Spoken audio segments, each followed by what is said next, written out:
होइन साह्रै पो थाक्यो पुगेरै बिसाउँला हौ टाढै पो लाग्यो त हौ आज त ल ल झरे अब यहाँ नजिकै गर्दा पनि भइहाल्छ नि यही बनाउनु पर्ला थान्छ होइन साँच्ची नै पो थाक्यो हौ ठुले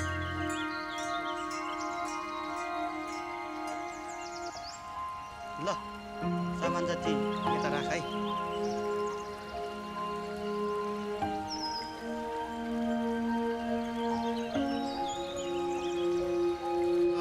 ठुले बडो आनन्द भयो यहाँ आइपुगेर सामान त सबै छ होला नि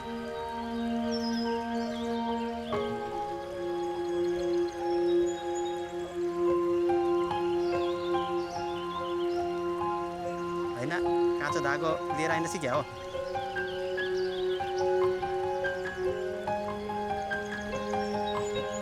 पहिला पहिला हामी आउँदा सबै गाउँले मिलेर आउँथ्यौँ अब अहिले सबै आफू आफू आउने मनै मिल्दैन त्यो धुप्पो चिसो पऱ्यो कि क्या हो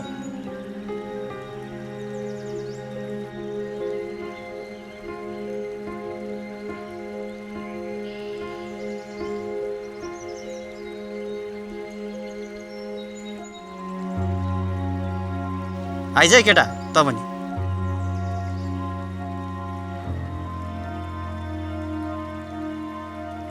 मैले थालेँ है मायाको सामान अहिले दिनु थालौँ हेलो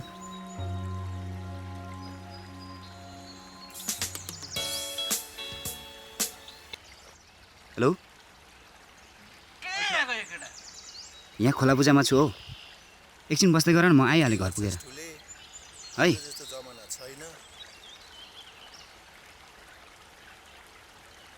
कहाँ जान्छ भनेको केटा कस म त वाक्कै लागिसक्यो अध्यक्षज्यू लु लु लु सुरु गरौँ कोपा ल सुरु गरौँ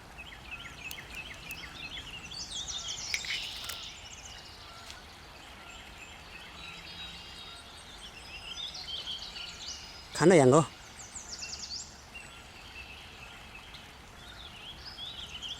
खानु ला यो पोल्दा केटा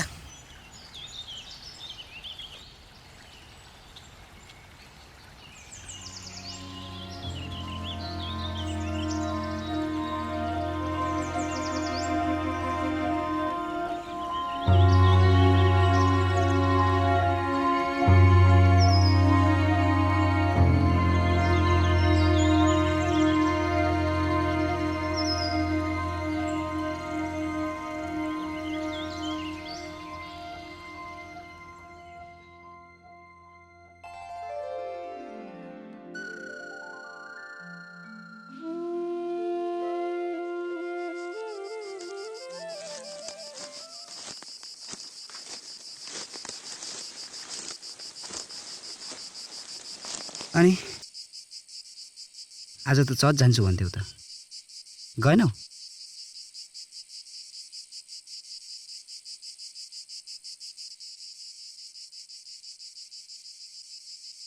मलाई डर लागिरहेको छ जात मात्रै त मिल्छ धर्म मिल्दैन सायद मलाई तिम्रो घरमा कहिले पनि स्वीकार्दैनन्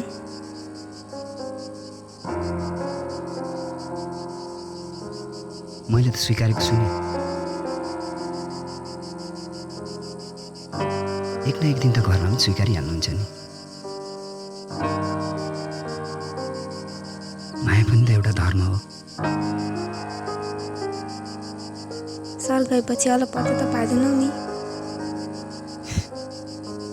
म आफ्नै मुटुलाई पनि कहिले अलपत्र पार्छु र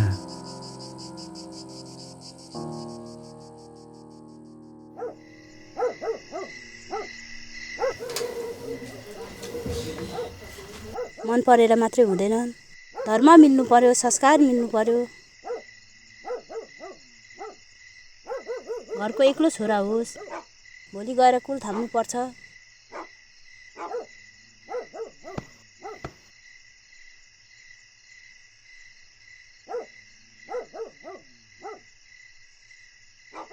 धामीले के भन्यो त? राम्रै भन्यो।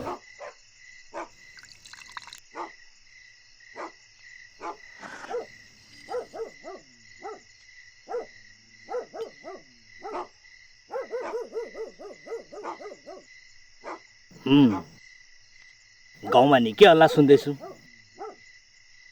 को कहाँ कहाँ जान्छ, के गर्छ?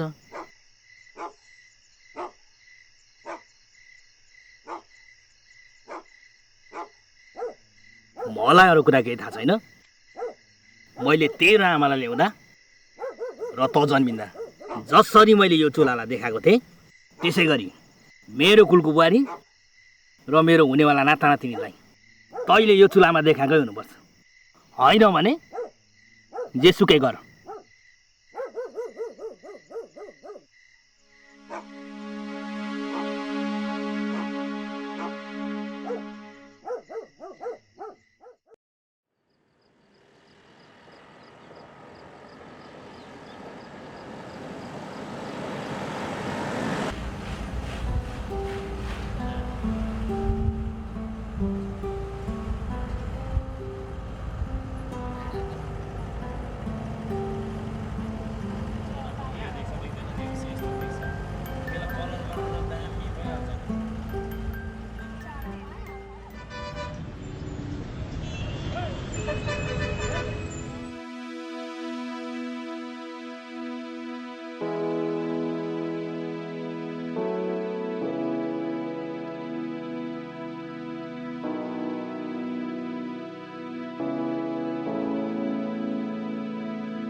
फेरि आज पनि खाएर आयो है।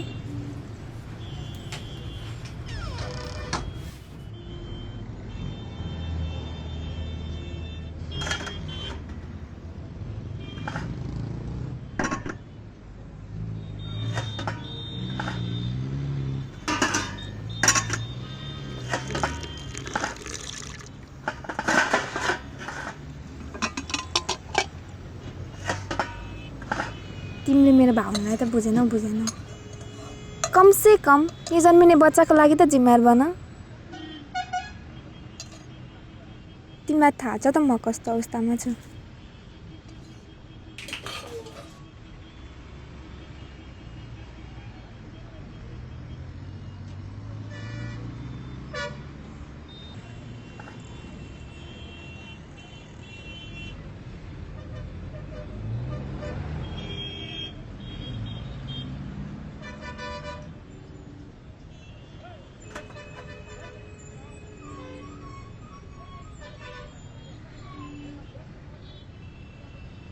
होस् छोडिदेऊ, तिमी आफै त बिर्सी छौ।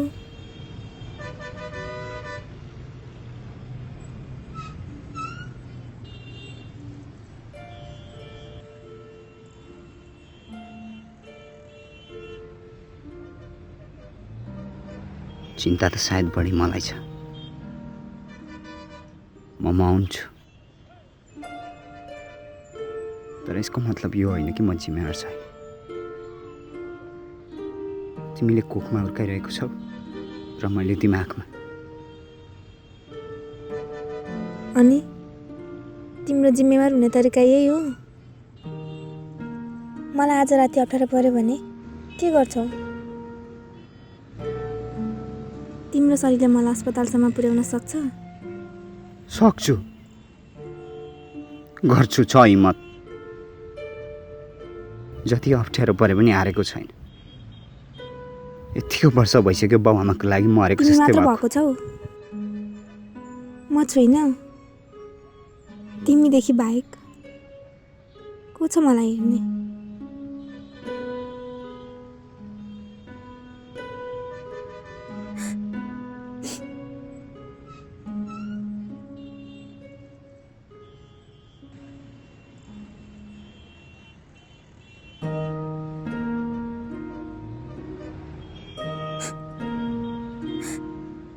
लु भयो छोड दे, अबदेखि खान्न।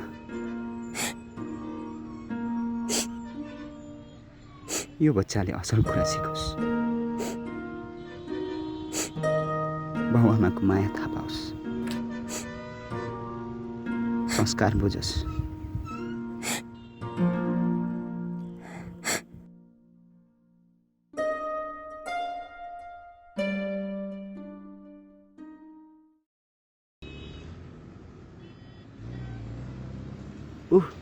आमा, आमा आउनुभयो।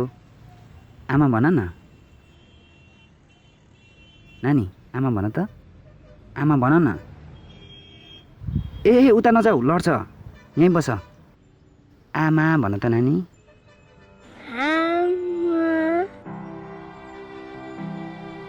खै यता आऊ, बोबो खाएर बोल्छ।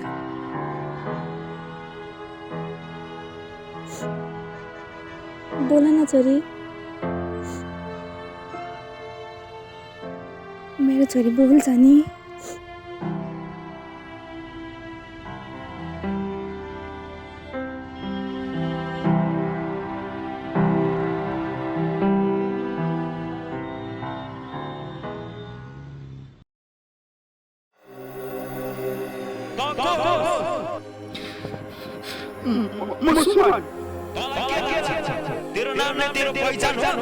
मैले कसैको केही बिगारेको छैन, मलाई जान दिनुहोस्। चुप लाग, आज पनि निकै खुसी छस् हो? के दुःख पाइरहेको छस्? केही पनि देख्दिनँ त, कति सोधी बसेको। मैले कसैको केही बिगारेको छैन, मलाई जान दिनुहोस्। एउटा कुरा भन। के कुरा? तपाईको म तेरो पुर्खा। तैँले हामीमाथि अपमान गरेको छस्, त्यसैको सजाय भोगिरहेको छस्। त हाम्रो सन्तति हो, हामीलाई तेरो धेरै माया छ। तैँले हाम्रो आज्ञा पालन गर्नुपर्छ। संस्कार संस्कृति कहिले नभुल, यही तेरो पहिचान हो, बुझिस्? मैले कसैको केही बिगारेको छैन, मलाई जान दिनुहोस्।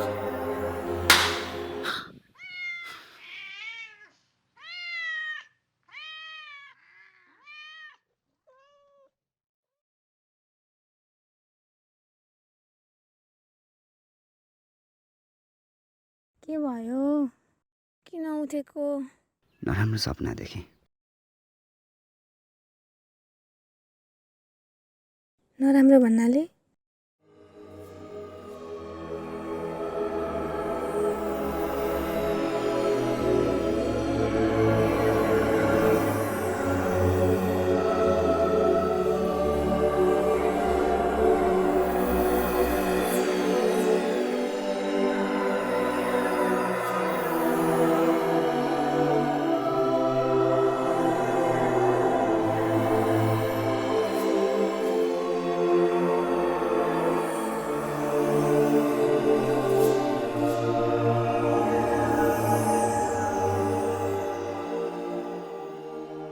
आज मलाई साह्रै घरको याद आइरहेको छ पूर्णिमा। यतिको वर्ष भइसक्यो न हामीलाई उहाँहरूको बारे थाहा छ न उहाँहरूलाई हाम्रो बारे।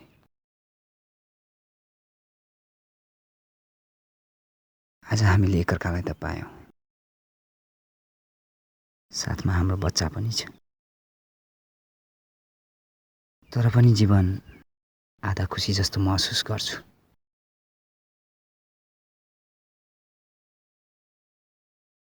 जसरी हामी हाम्रो बच्चालाई माया गर्छौँ, हाम्रो बाबा आमाले पनि त हामीलाई त्यसरी नै माया गर्नुहुन्थ्यो। तर हामीले उहाँहरूको इच्छा विपरीत फरक बाटो रोजेर गल्ती गरेको महसुस हुँदैछ।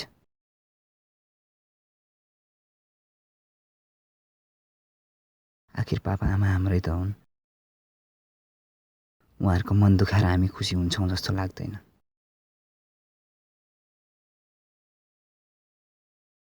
तिमी के भन्छौ? एकपटक गएर माफी मागौँला नि? खै तिम्रो इच्छा सुमन,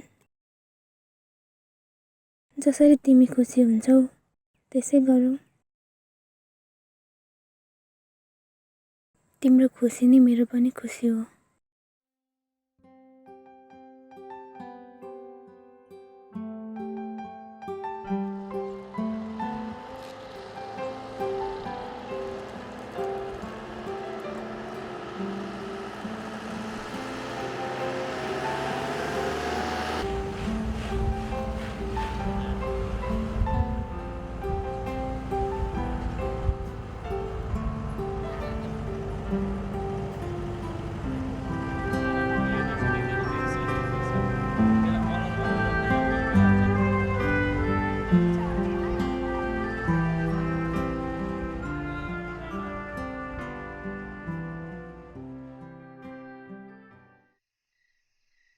अब हजुरहरू आउनु भएको छ। हजुरहरूले देख्नु भएकै हो, त्यो भस्मे फाडेर तारबारी बनाएर गरी खाएकै हो।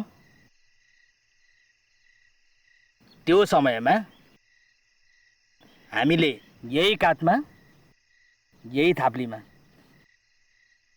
1 गिल्टो नुन बोकेर खाएकै हो। कसरी गरेर खाएको थियो यो ठुलेले? भुस भयो उठ्छ हजुर, चामल भयो रहन्छ। लु अब थालेँ मैले।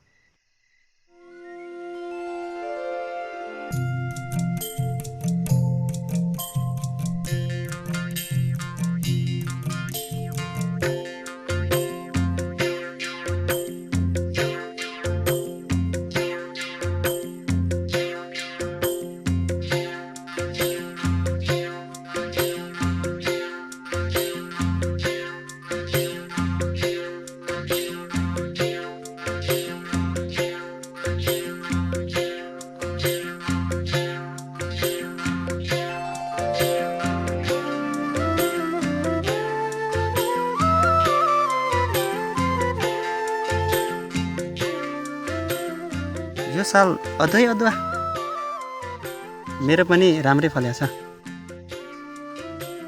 होइन यो रक्सी 3 पानी नै उठले हो नि हौ।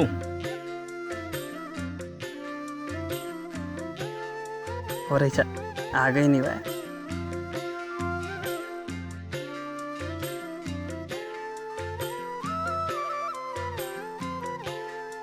लौ है सुम्निमा पारुहाङ